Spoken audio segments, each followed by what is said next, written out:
ভারত থেকে আনে অতি দূরত্ব গতিতে যেন ফাঁসি কার্যকর করে বাংলার মাটিতে, তাহলে আমি খুশি হই। ঠিক, ধন্যবাদ।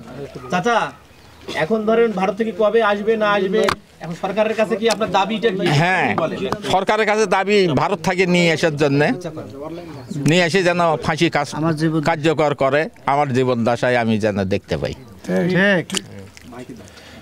আজকে শেখ হাসিনার এই রায়ের মধ্য দিয়ে আপনার কি মনে হয় আপনার ছেলে হারানোর যে বেদনা, সেই বেদনা কিছুটা প্রশমিত হলো? হ্যাঁ, একটু হলো। কি একটু? একটু অন্তরটা ঠান্ডা হলো আর কি। পুরে কার্যকর হলে আরো আমি খুশি হব।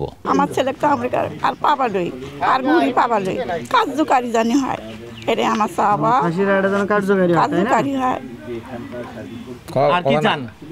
ফাঁসির রায়টা যেন কার্যকরী হয়, ফাঁসির রায়টা জানি কার্যকারী হয়, অতি দ্রুত হয়। না না, আমি একটু বলি, হ্যাঁ বলেন। ভয় টয় লাগতেছে? আমার ছেলে নাই তো, আমাকে একটু খারাপই না। আজকে আন্তর্জাতিক অপরাধ ট্রাইব্যুনালে শেখ হাসিনার বিরুদ্ধে আনিত অভিযোগ 5টার মধ্যে 4টের মধ্যে মৃত্যুদণ্ড এবং একটাতে আজীবন কারাদণ্ড দেওয়া হয়েছে। তো আমরা চাচ্ছি যে শেখ হাসিনা যে বিদেশের মাটিতে পলায়ন আছে, এটা শুধু রায় ঘোষণা করলেই হবে না, হাসিনাকে বাংলার মাটিতে এনে এই রায় কার্যকর করতে হবে। গত 15 বছর ধরে ফেসিস্ট কায়দায় বিভিন্ন ভিন্ন দলমতের লোকদেরকে গুম খুন হত্যা করে একনায়কতন্ত্র প্রতিষ্ঠা করে এই দেশকে একনায়কতন্ত্রের মাধ্যমে নিজে একাই নির্বাচন করে এই দেশটাকে দখল করে গণতান্ত্রিক দেশে অগণতান্ত্রিক প্রক্রিয়ায় জোর দখল করে এই দেশকে শাসন করছে, শোষণ করছে। রোজকার সাধারণ খাবার এখন হবে অসাধারণ। প্রাণ স্বাদের মশলা, স্বাদ বাড়ায়, ঘ্রাণ ছড়ায়। আমরা চাই এই রকম একজন স্বৈরাচারী শাসক। এবং সর্বশেষ জুলাই আগস্টে আমার ছোট ভাই আবু সাইদ সহ অসংখ্য মানুষকে গুম খুন হত্যা করেছে। এই হত্যার পরিপ্রেক্ষিতে আজকে যে রায়টা হলো, আমরা চাই শেখ হাসিনাকে বাংলার মাটিতে এনে এই রায় কার্যকর করা এবং যারা রাজনীতিবিদ আছে তাদের কাছে যেন এটা একটা দৃষ্টান্ত হয়ে থাকে যে একটা গণতান্ত্রিক দেশে অগণতান্ত্রিক প্রক্রিয়ায় রাষ্ট্রীয় ক্ষমতা ধরে রাখলে তার শেষ পরিণতি কী হয়, এটা যেন রাষ্ট্র সেই দৃষ্টান্তটা যেন স্থাপন করে, এটা আমার প্রত্যাশা।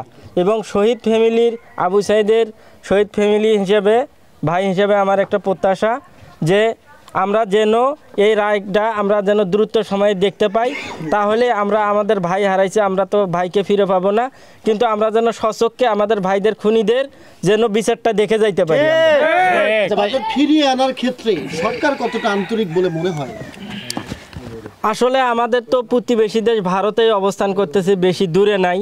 এজন্য যে আন্তর্জাতিক যে মহল আছে তাদের মাধ্যমে যে একজন খুনি, একজন স্বৈরাচারী শাসক একটা আমাদের পার্শ্ববর্তী দেশে পালিয়ে আছে, সেটা বহির্বিশ্বের দৃষ্টি আকর্ষণ করা এবং বহির্বিশ্বের চাপের মাধ্যমে বাংলাদেশে তাকে আসতে বাধ্য করার এরকম একটা পরিস্থিতি তৈরি করতে হবে সরকারকে। আচ্ছা, যে বিষয়টা বলি, ধরেন ফাঁসি কার্যকর হলো বা যাই বললেন, এই ক্ষেত্রে আপনাদের উপর পরবর্তীতে কি নিরাপত্তাহীনতায় আপনারা থাকেন কিনা বা শঙ্কা করেন কিনা? আসলে মেইন কথা হচ্ছে যে আসলে যে হাসিনা যে অপরাধগুলো করে গেছে তা সে কারণে কিন্তু বাংলাদেশের মানুষের জনসমর্থন নাই। কিন্তু কিছু সুবিধাবাদী আওয়ামী লীগের সরকারের শাসনামলের যারা সুযোগ সুবিধা ভোগ করছে, এত অপরাধ করার পরও তাদের কাছে উনি মানে এত খুন করার পরও নিরপরাধ, মানে এরকম তাদের কাছে। তারপরও কিছু তার দোসর এখনও এই বাংলার মাটিতে আছে, তারা বিভিন্নভাবে গুপ্ত হামলা করতেছে বিভিন্ন জায়গায়।